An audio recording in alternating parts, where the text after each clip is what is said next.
Welcome to bird media. నేను మీ పవన్ కృష్ణమూర్తి.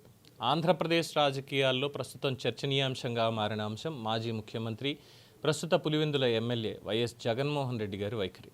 ముఖ్యంగా రాష్ట్రంలో చోటు చేసుకున్నటువంటి కల్తీపాలు, కలుషిత నీటి మరణాలు వంటి సున్నితమైన ఘటనల మీద ఆయన తీసుకుంటున్న రాజకీయ వ్యూహం విశ్లేషణకి గురవుతోంది. At the same time trolling కూడా అవుతుంది.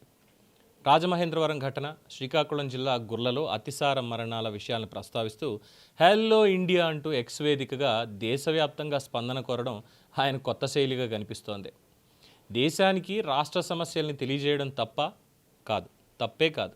ఒక ప్రతిపక్ష నేతగా, అంటే ఆ హోదా ఆయనకి ఇవ్వకపోయినా ఆయన ప్రతిపక్ష పార్టీగా ఉన్నారు కాబట్టి, అలాగా ప్రతిపక్ష నేతగా జాతీయ స్థాయిలో దీన్ని చర్చకు తీసుకురావడం రాజకీయ వ్యూహంలో కూడా ఒక భాగం. అది మంచిదే. కానీ అదే సమయంలో రాష్ట్ర అసెంబ్లీ వంటి అధికారిక వేదికని వదిలేయడం సరైనటువంటి మార్గమా అనే ప్రశ్న ఆయన ముందు ఎదురవుతోంది.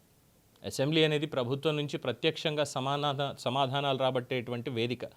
అక్కడ ప్రశ్నలు అడగడం, చర్చలు జరపడం, వాకౌట్లు చేయడం, నిరసనలు తెలియజేయడం, ఇవన్నీ కూడా ప్రజాస్వామ్యంలో ఉన్నటువంటి పద్ధతులు. వాటన్నిటినీ కూడా పక్కన పెట్టేసి కేవలం డిజిటల్ పోస్టులతోనే నేను పోరాటం కొనసాగిస్తాను అనడం వల్ల ప్రభుత్వంపై ప్రత్యక్షంగా ఒత్తిడి ఎంతవరకు పడుతుంది అనేది సందేహంగానే ఉంటుంది. ప్రతిపక్ష నేత హోదా ఇవ్వలేదు అనే కారణంతో ఏకంగా సభ బహిష్కరణ నిర్ణయం తీసుకోవడం అనేది రాజకీయంగా ఒక సందేశమా? డెఫినెట్గా కాదు. దీర్ఘకాలంలో ప్రజల దృష్టిలో అది ఏ విధంగా టర్నౌట్ అవుతుంది? బాధ్యతారాహిత్యంగా కనిపిస్తుంది. ఎందుకు అనంటే ప్రజలకి సమస్య పరిష్కారం ముఖ్యం, రాజకీయ ప్రతిష్ట కాదు.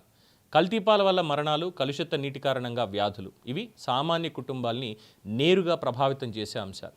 ఇలాంటి సమయంలో ప్రజలు తమ నాయకుడు మా దగ్గర ఉండాలి అని ఆశిస్తారు. కానీ సోషల్ మీడియా ఆధారిత రాజకీయ పరిస్థితులు ఉన్నాయి.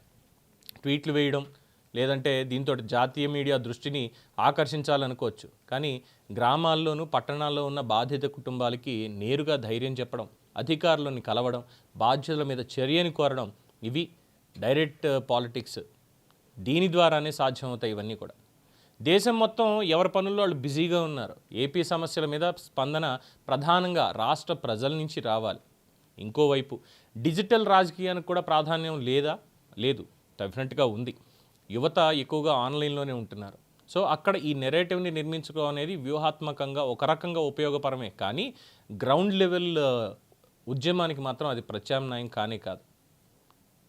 క్యాడర్ కూడా స్పష్టమైనటువంటి దిశను కోరుకుంటున్నారు. మనం పోరాడుతున్నామా, లేదు అంటే కేవలం పోస్టులు మాత్రమే పెడుతున్నామా అన్నటువంటి సందేహం ఇప్పటికే వచ్చేసింది. అది పార్టీని పూర్తిగా నేలకూల్చేస్తుంది. ప్రజాస్వామ్యంలో ప్రతిపక్ష పాత్ర ఎంతో కీలకమైనటువంటిది. హోదా లేనంత మాత్రాన ఆయన్ని ఎవరు రోడ్డు మీదకి రాకుండా ఆపలేరు. ప్రభుత్వం తప్పులు చేస్తే వాటిని బహిర్గతం చేయడం మాత్రమే కాదు, దానికి ప్రత్యామ్నాయ మార్గం చూపాలి జగన్మోహన్ రెడ్డి గారు. అంతేగాని డిజిటల్ వేదికలు ఒక్కటే వాడుకుంటాను అంటే కుదరదుగా. అసెంబ్లీ ఉంది, ప్రజా ఉద్యమాలు ఉన్నాయి, బాధిత ప్రాంతాల పర్యటనలు ఉన్నాయి. ఇవన్నీ కలిపి ఒక వ్యూహంగా మారాలి. అంతే తప్ప దేశమంతా నా వైపు చూడాలి అనుకుంటే కుదరదు. జగన్మోహన్ రెడ్డి గారు తీసుకున్నటువంటి ప్రస్తుత ఈ దారంతా కూడా ప్రచారానికి మాత్రమే ఉపయోగపడేది. లాంగ్ టర్మ్లో మాత్రం అసలు ఏమీ ఒరిగేటువంటిది లేదు అనేది ఆయనకైనా అర్థమవుతోందా? అండ్ రెండోది, అసలు ఒకటే మాట అనాల్సి వస్తే, ఆయన పర్యటనలకు కూడా ప్రజలు భయపడుతున్నారు బేసిక్గా. ఎందుకు వచ్చిందిరా అని కార్యకర్తలు కూడా దూరంగానే ఉంటున్నారు చాలామంది. పెళ్ళిళ్ళకి వాటికి వెళ్ళినప్పుడు ఏం చూస్తున్నామో అందరికీ తెలిసినటువంటి విషయమే. దేశం మొత్తం జగన్మోహన్ రెడ్డి వైపు చూసేంత టైం ఉందా అసలు? ఎవరి రాష్ట్రాల్లో వాళ్ళకి తలకాయ నొప్పులు ఉన్నాయి కదా, వాళ్ళ సమస్యలు ఉన్నాయి కదా. ఆంధ్రప్రదేశ్లో కల్తీ జరిగింది పాలల్లో, అక్కడ రాజమండ్రిలో వెంటనే అరెస్ట్ చేశారు, టెస్టులు పంపారు, ప్రభుత్వం ఎక్స్గ్రేషియా ప్రకటించింది, వాళ్ళ వైద్యం అంతా చేయిస్తోంది. ఒక వ్యాపారి కావాలని చేసినటువంటి దానికి. తర్వాత డయేరియా మరణాలు.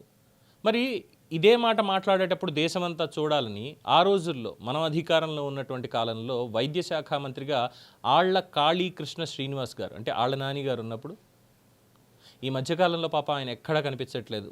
ఓటమి చెందిన తర్వాత ఆయన రాజకీయాలకే దూరంగా ఉన్నారు కంప్లీట్గా. ఎక్కడ ఆయన పేరు వినిపించట్లేదు. One of the finest man. ఆయన్ని పక్కన పెట్టేసి వేరే వాళ్ళకి ఇచ్చారు. మరి అప్పుడు అదే కాకినాడలోనూ, లేదంటే ఇతరత్ర సంఘటనలు, కాకినాడలోనే అనుకుంటా, నాకు తెలిసి బాగా గుర్తుంది, ఏకంగా వాటర్ ట్యాంకులు కనీసం క్లీన్ కూడా చేయించలేదే చాలా చోట్ల. అప్పుడు కూడా డయేరియా మరణాలు ఇవన్నీ సంభవించాయి. ఇంకా చాలా జరిగాయి కదా. మరి వాటి గురించి మాట్లాడొచ్చుగా. ప్రభుత్వం చర్యలు తీసుకుంది. నీళ్లలో కల్తీ ఎలా జరిగింది అనేటువంటి దానికి, దాన్ని ఎలా అరికట్టాలనేటువంటి దానికి మొత్తం చర్యలు తీసుకుంటున్నారు. అట్ ద సేమ్ టైం అక్కడ ఈ డయరీ అనేది కంట్రోల్లోకి వచ్చింది. ప్రభుత్వం ఇంకా చాలా విషయాలు మర్చిపోయింది. 2014-19లో ఏవైతే కొన్ని తీసుకొచ్చారో కార్యక్రమాలు, వాటన్నిటిని ప్రస్తుతానికి పక్కన పెట్టినట్టుగా కనిపిస్తోంది. దాని మీద ప్రభుత్వాన్ని ప్రశ్నించాలి. ఇజ్రాయెల్ టెక్నాలజీతోటి వాటర్ ట్యాంకర్ని క్లీన్ చేయించడాలు వీటన్నిటిని చేశారు ఎవ్రీ వీక్ కూడా. ఆ పథకాలు ఇంకా నడుస్తున్నాయా లేదా ఏంటనేది ప్రభుత్వం సమాధానం చెప్పాలి దానికి. సో ఇలాంటి వాటిని ప్రశ్నించాలి, అది బయటకు వచ్చి ప్రశ్నించాలి, అసెంబ్లీలో ప్రశ్నించాలి. అంతేగాని శాసనమండలిలో బ్రేక్ టైంలో వెనక డోర్ నుంచి లోపలికి వెళ్ళి ధర్నాలు చేయడాలు, దాన్ని వీడియో తీసుకుని సోషల్ మీడియాలో పెట్టడాలు ఇలాంటివి కాదు. At the same time hello India అంటూ ఏదో FM రేడియో నడుపుతున్నట్టుగా ఇది పద్ధతి కాదు. సోషల్ మీడియాను ఉపయోగించుకోవడం సమంజసమే. అట్ ద సేమ్ టైం చేయాల్సినటువంటి పని చేయాలి అంటున్నారు. కానీ అది మాత్రం చేయనంటున్నారు జగన్మోహన్ రెడ్డి గారు. ఇంకా ఆయనకి ఎవరు చెప్తే వింటారో అనేది కాలమే నిర్ణయించాలి. దీని మీద మీ అభిప్రాయం తెలియచేయండి. చూస్తూనే ఉండండి ది బర్డ్ మీడియా.